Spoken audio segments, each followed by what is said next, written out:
Welcome to the Militia Gaming community. I'm Trigger, and today we're talking about 5 tuning mistakes that everyone seems to make in Forza Horizon 5. Let's go!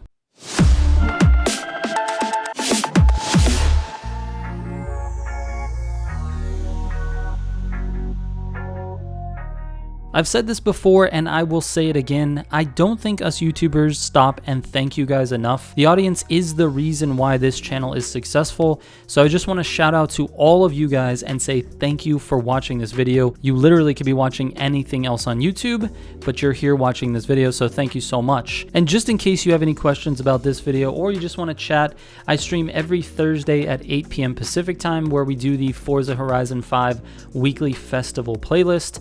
I also pick people out of the chat to play with, so come by the stream 8 p.m. tonight. All right, let's get into it. At number 1, not tuning the car at all. This is a great way to lose every single PvP race you find yourself in. There are way too many players that just buy the car and then start racing. I think most players who do this are doing it because they either don't want to learn how to tune, which I understand, it can be confusing, or they just haven't driven a well-tuned car. I would recommend downloading some tunes to see the light, whether you download mine or someone else's.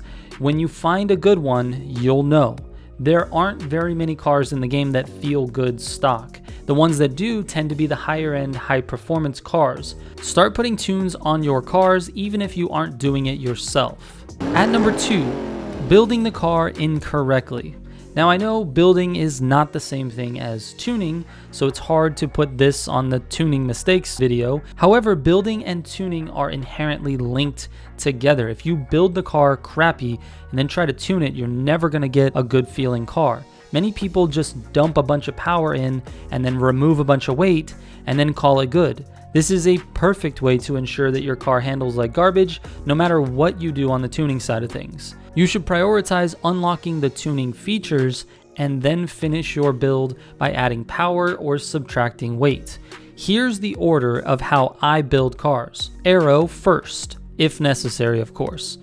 Platform, drivetrain, tires, and then finally I add power to the engine or reduce weight. At number 3, using unnecessary downforce.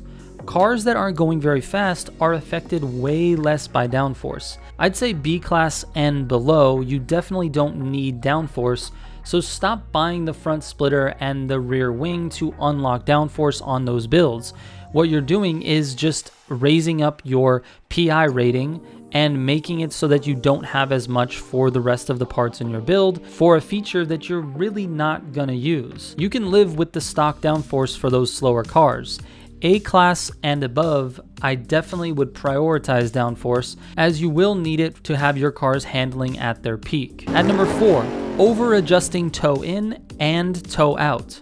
Moving this slider just one tick makes a huge difference. In most cases, you only need to adjust it one time. For those of you who don't know, toe is the angle of your wheels, either pointed inward towards the middle of the car or outward away from the car. To simplify it a little bit though, you can think of it as steering sensitivity. Although I know it's way more complicated than that, that's basically how it affects the game. More toe out will make the car more twitchy. It will be higher steering sensitivity. You will feel the car turn into the corner faster, and more toe in will make the car more stable but turn in slower. This is particularly true when you're adjusting the front toe, so just be careful with this setting going forward. And lastly, at number 5, many people forget or are afraid to touch the gearing. The only time you don't need to do this is if you're using the stock engine and the stock transmission.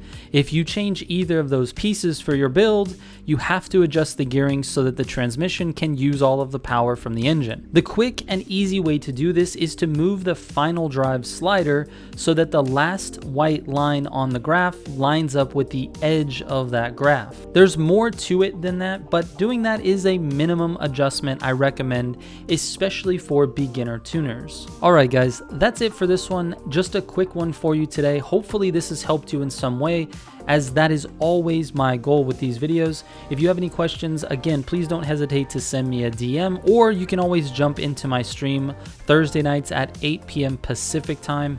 Shout out to all the Militia subs. I will catch you on the next one. Trigger out.